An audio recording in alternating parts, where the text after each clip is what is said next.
Dalam pelajaran tematik ini, kalian ditantang untuk membuat sebuah produk yang menarik untuk dipasarkan. Nah, sebelum dipasarkan, alangkah lebih baiknya kalau kalian melakukan analisa terlebih dahulu supaya memudahkan dalam prediksi usaha kalian ke depannya. Nah, nanti banyak faktor-faktor yang perlu kita analisis sebelum memasarkan suatu produk. Nah, untuk membantu proses analisis kita perlu mempelajari tentang matematika ekonomi, minimal konsep dasar matematika dan bisnis. Nah, dalam konsep dasar matematika dan bisnis ini ada beberapa materi. Yang pertama ada materi himpunan, kemudian ada fungsi linear dan non-linear, kemudian ada statistika, dan yang terakhir adalah peluang. Namun untuk hari ini, karena kita hanya satu pertemuan aja, kita akan membahas tentang materi himpunan aja. Nah, untuk kelas 7 ini mungkin materi yang baru tentang himpunan. Tapi untuk kelas 8 dan untuk kelas 9 ini sebenarnya tinggal review aja materi yang ada di kelas 7. Di sini Ibu tidak menyediakan modul, jadi sambil menonton videonya silahkan teman-teman untuk mencatat materi-materi yang ada di video. Cukup materi-materi yang menurut kalian penting aja. Oke, sekarang kita mulai ya belajar tentang materi himpunan. Himpunan adalah kumpulan objek yang dapat didefinisikan secara jelas dengan aturan tertentu. Contoh, kumpulan sayuran berwarna hijau. Nah, itu merupakan contoh himpunan karena kita bisa mendefinisikan dengan jelas, yaitu berwarna hijau. Contoh lagi misalkan kumpulan hewan berkaki 4. Nah, itu juga merupakan contoh himpunan karena kita bisa langsung mengelompokkan mana kumpulan yang hewan berkaki 4. Contoh lagi misalkan kumpulan bilangan genap yang kurang dari 10. Nah, itu juga contoh himpunan karena kita bisa langsung mengelompokkan mana sih bilangan genap yang kurang dari 10. Nah, sekarang Ibu punya pertanyaan. Misalnya ada kumpulan buah-buahan yang rasanya enak. Nah, itu merupakan himpunan atau bukan? Bukan ya, itu bukan himpunan. Kenapa? Karena kumpulan buah-buahan yang rasanya enak itu bersifat relatif. Setiap orang bisa berbeda-beda dalam mengelompokkannya. Pertanyaan ketiga, misalkan ada kumpulan siswa-siswi Ibnu Hajar yang cantik. Nah, itu merupakan himpunan atau bukan? Bukan ya. Kenapa? Karena cantik itu relatif. Setiap orang bisa berbeda-beda dalam mendefinisikan kata cantik itu. Kemudian, pertanyaan terakhir.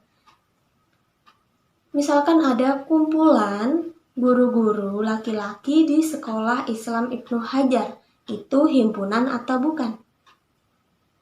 Itu himpunan. Karena kita bisa mendefinisikan dengan jelas kumpulan guru-guru laki-laki di sekolah Islam Ibnu Hajar.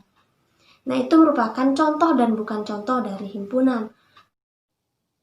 Himpunan dinotasikan atau disimbolkan menggunakan huruf kapital, seperti huruf A, B, C, D, dan selanjutnya. Kemudian, himpunan dapat dinyatakan atau disajikan dalam berbagai bentuk. Yang pertama, dalam bentuk kata-kata atau kalimat. Contoh, A adalah himpunan hewan ternak berkaki 2. Contoh lagi, B adalah himpunan bilangan asli yang kurang dari 5. Nah, itu berupa kalimat atau kata-kata. Cara yang kedua dengan mendaftar anggota himpunannya. Contoh, tadi kan hewan ternak berkaki 2. Cara mendaftar seperti ini. A sama dengan kurung kurawal, ayam, itik, bebek, angsa, burung puyuh, kemudian diakhiri dengan tutup tanda kurung kurawal. Contoh yang kedua, B sama dengan buka kurung kurawal 1, 2, 3, 4, dan diakhiri dengan kurung kurawal. Itu jika dengan cara mendaftar. Ada lagi dengan cara notasi. Dalam menyatakan himpunan dalam bentuk notasi juga diawali dan diakhiri tanda kurung kurawal. Contohnya tadi A sama dengan kurung kurawal X, kemudian garis X anggota hewan ternak berkaki 2, diakhiri kurung kurawal. Untuk menyatakan anggota, kita bisa menggunakan simbol atau notasi yang bentuknya mirip dengan huruf E kapital. Contoh yang kedua, B sama dengan X garis X kurang dari 5, diakhiri dengan kurung kurawal.